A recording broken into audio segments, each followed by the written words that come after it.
पार्ले जी biscuit, इसे चाय में, दूध में या फिर पानी में डिप करके खाने का अपना अलग ही मजा है। जमाना बदल गया, लेकिन ये बिस्किट आजादी के पहले जैसा था, आज आजादी के 76 ईयर्स बाद भी वैसा ही है। वही टेस्ट और वही क्वालिटी।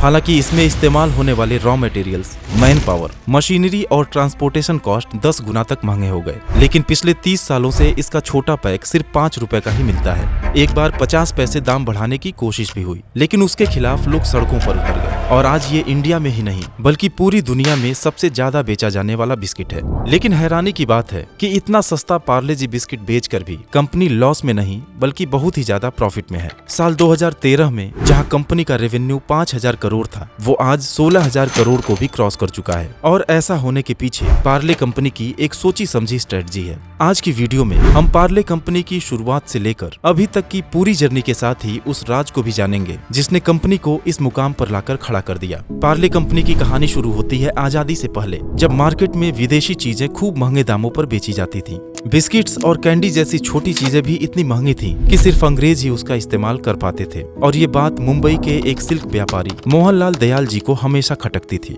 उस समय अंग्रेजों से आजादी के लिए देश में कई तरह के आंदोलन चल रहे थे और गांधी जी के असहयोग आंदोलन से मोहनलाल इतने इम्प्रेस हुए कि अपने देश में ही कन्फेक्शनरी का बिजनेस शुरू करने का फैसला किए, ताकि अंग्रेजों को आर्थिक चोट तो लगे ही, साथ ही हमारे देश के गरीब लोग भी सस्ते दाम पर कैंडीज और बिस्किट्स का मजा ले सकें। लेकिन ये बिजनेस उनके लिए बिल्कुल नया था, इसलिए कन्फेक्शनरी के बिजनेस को समझने के लिए वो जर्मनी गए। वहाँ जाकर कैंडी बनाने की तकनीक सीखे और जब इंडिया वापस आने लगे तो अपने साथ एक कैंडी मेकर मशीन भी खरीद कर ले आए। साल था 1929। मोहनलाल दयाल जी मुंबई के विले पार्ले में एक पुरानी फैक्ट्री को खरीदकर उसमें जर्मनी से लाई हुई कैंडी मेकर मशीन इंस्टॉल करा देते हैं और अपनी फैमिली के ही 12 लोगों के साथ मिलकर कैंडी बनाना शुरू करते हैं। काम की इतनी जल्दबाजी थी कि कंपनी के नाम के बारे में कुछ सोचा ही नहीं, और जब कोई नाम समझ में नहीं आया तो उस जगह के नाम पर ही अपनी कंपनी का नाम पार्ले रख दिए। और इस तरह पार्ले कंपनी के विशाल बिजनेस एम्पायर की शुरुआत हुई।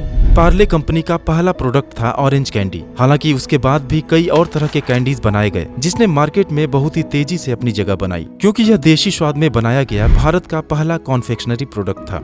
उस समय अंग्रेज अपनी चाय के साथ इंपोर्टेड बिस्किट खाया करते थे, इसलिए मोहनलाल जी ने सोचा कि क्यों ना आम इंडियंस के लिए भी कैंडी की तरह बिस्किट्स भी इंडिया में ही बनाया जाए। और साल 1939 में उन्होंने पार्ले ग्लूको बिस्किट बनाना शुरू कर दिया। गेहूं से बना यह बिस्किट इतने कम दाम का था कि गरीब लोग भी इसे खरीद सकते थे, और इसका सिर्फ दाम ही कम नहीं था बल्कि टेस्ट में भी यह बिस्किट काफी अच्छा था। इसलिए देखते ही देखते यह इंडियन मार्केट में इतना तेजी से पॉपुलर हुआ कि अंग्रेज भी पार्ले ग्लूको बिस्किट को यूज करने लगे और मार्केट में मौजूद ब्रिटिश ब्रांड के बिस्किट्स भी पीछे होने लगे। यहाँ तक कि सेकेंड वर्ल्ड वॉर के दौरान ब्रिटिश इंडियन आर्मी ने भी पार्ले ग्लूको का खूब इस्तेमाल किया, जिससे यह कंपनी अच्छे प्रॉफिट में आ गई। लेकिन वॉर जैसे ही खत्म हुआ, देश में गेहूं की कमी होने लगी। 1947 में अंग्रेजों से आजादी और उसके बाद देश के विभाजन ने इस क्राइसिस को और भी ज्यादा बढ़ा दिया। पार्ले को इतना भी रॉ मटेरियल नहीं मिल पा रहा था कि वो प्रोडक्शन को जारी रख पाए। मजबूरन कंपनी को कुछ दिनों के लिए बंद करना पड़ा। लेकिन जब फिर से हालात कुछ बेहतर हुए और पार्ले ने बिस्किट्स का प्रोडक्शन शुरू किया तो कई दूसरे ब्रांड्स के भी ग्लूकोज बिस्किट मार्केट में बिकने लगे थे। हर कोई अपने बिस्किट के नाम के पीछे ग्लूको या ग्लूकोज का इस्तेमाल करने लगे। कंज्यूमर कंफ्यूज होने लगे और पार्ले बिस्किट की बिक्री पर भी काफी बुरा असर पड़ने लगा। लेकिन प्रॉब्लम ये थी कि ग्लूकोज एक कॉमन वर्ड होने की वजह से उसका कॉपीराइट नहीं मिल सकता था। पार्ले ने भीड़ से अलग और प्रीमियम दिखने के लिए 2 स्ट्रेटजीज पर काम किया। सबसे पहले तो उसने अपनी नॉर्मल पैकेजिंग को चेंज करके एक पीले वैक्स पेपर का इस्तेमाल करना शुरू किया, और जहां पैकेट पर पहले गाय और ग्वालन की फोटो हुआ करती थी, उसकी जगह लाल रंग के पार्ले ब्रांडिंग के साथ एक छोटी सी लड़की की तस्वीर को छापा जाने लगा। हालांकि ये तस्वीर एक काल्पनिक पिक्चर थी जिसे एवरेस्ट ब्रांड सॉल्यूशंस ने तैयार किया था। और उनकी दूसरी स्ट्रेटजी की बात करें तो साल 1982 में उन्होंने पार्ले ग्लूको का नाम बदलकर पार्ले जी कर दिया, जहां जी ग्लूकोज को रिप्रेजेंट करती थी। लेकिन आगे चलकर कवर पर जो छोटी लड़की थी उसी को अपना ब्रांड एम्बेसडर बनाकर और जी फॉर जीनियस के मैसेज के साथ टीवी पर जोर शोर से एडवर्टाइज करना शुरू कर दिया। और पार्ले जी रेस में इतना आगे निकलता चला गया कि बाकी कंपनीज के लिए उसके आसपास भी पहुंचना मुश्किल हो गया। दोस्तों 90s में पहली बार पार्ले जी का प्राइस 5 रुपए किया गया और आज 30 साल बाद भी उसका प्राइस 5 रुपए ही है। लेकिन ऐसा नहीं है कि कंपनी ने दाम बढ़ाने की कोशिश नहीं की। एक बार तो सिर्फ 50 पैसे दाम बढ़ाने की की जब कोशिश हुई तब लोग सड़क पर उतरकर विरोध करने लगे। तो ऐसे में सवाल ये उठता है कि कोई कंपनी भला अपने प्रोडक्ट का प्राइस इतने लंबे समय तक सेम कैसे रख सकती है। इसे समझने के लिए पार्ले की बिजनेस स्ट्रेटजी को समझना जरूरी है। अब लोगों के प्रोटेस्ट ने तो ये साबित कर दिया था कि पार्ले जी अब देश का बिस्किट बन चुका है और गरीब से लेकर अमीर तक हर कोई इंसान इसको पसंद करने लगा है। बस इसी बात को कंपनी ने भुनाना शुरू किया। पार्ले जी बिस्किट को कंपनी ने ड्राइवर प्रोडक्ट बना दिया, यानी कि इसे प्रॉफिट के लिए नहीं बल्कि इसलिए बेचा जाने लगा ताकि अपनी पॉपुलैरिटी और कम कीमत की वजह से पार्ले जी हर दुकान, हर घर और हर वर्ग के लोगों के बीच नजर आता रहे, जिससे कि कंपनी की ब्रांड अवेयरनेस बनी रहे। लेकिन बिना प्रॉफिट के सिर्फ अवेयरनेस से तो कंपनी चल नहीं सकती।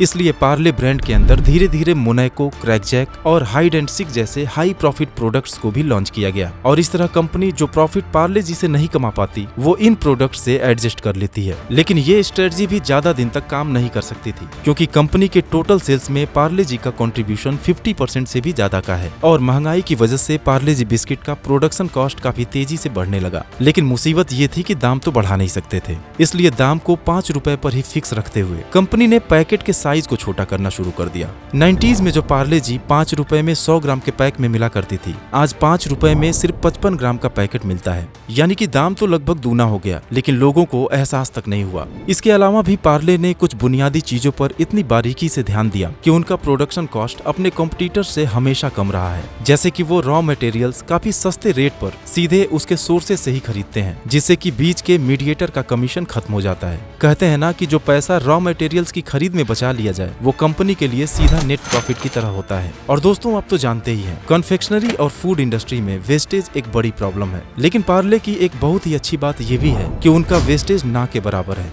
आपको जानकर हैरानी होगी कि पार्ले जी का 115 टन बिस्किट बनाने में सिर्फ 1% का वेस्टेज होता है। साथ ही उनका प्रोडक्शन लाइन भी इतना प्रॉपरली मैनेज्ड है कि उसकी एफिशिएंसी भी काफी हाई है, जो प्रोडक्ट के कॉस्ट को कंट्रोल करने में मदद करती है। पार्ले को जब ये रियलाइज हुआ कि उनके कस्टमर्स काफी प्राइस सेंसिटिव हैं, तो उसने अपने ब्रांडिंग और पैकेजिंग जैसी चीजों पर होने वाले खर्च को जितना हो सकता था उतना कम कर दिया। यही वजह है कि पहले जहां पार्ले जी बिस्किट वैक्स पेपर की प्रीमियम पैकेजिंग में आती थी, आज वो एक सस्ती प्लास्टिक पैकेजिंग में आने लगी है। फैक्ट्रीज की स्ट्रेटेजिक लोकेशन भी पार्ले जी के लो प्राइस होने की एक मेन वजह है। दरअसल जितनी भी जगहों से डिस्ट्रीब्यूशन के एक बड़े हिस्से को कवर किया जा सकता था, पार्ले जी ने उन सभी जगहों पर अपनी फैक्ट्रीज लगाई हुई है। यही वजह है कि आज हमें मुंबई, कर्नाटक, राजस्थान और हरियाणा जैसे कई जगहों पर पार्ले जी की फैक्ट्रीज दिखाई देती हैं। और इनमें से कोई भी फैक्ट्री मेन सिटी से 60 किलोमीटर से ज्यादा डिस्टेंस पर नहीं है, जिससे फायदा ये है कि उनके ट्रांसपोर्टेशन और लॉजिस्टिक कॉस्ट में काफी बचत हो जाती है। 2003 में पार्ले जी को दुनिया में सबसे ज्यादा बेचा जाने वाला बिस्किट डिक्लेयर किया गया और जैसे जैसे वक्त बीतता गया पार्ले जी एक साम्राज्य की तरह हो गया।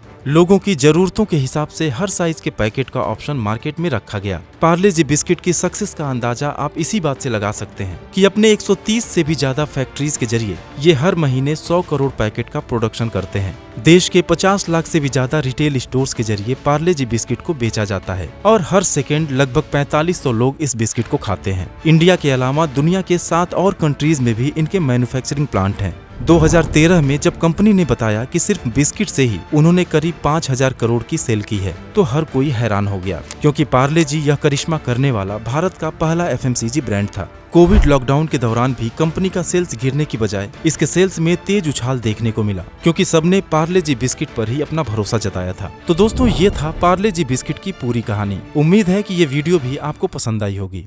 Thanks for watching.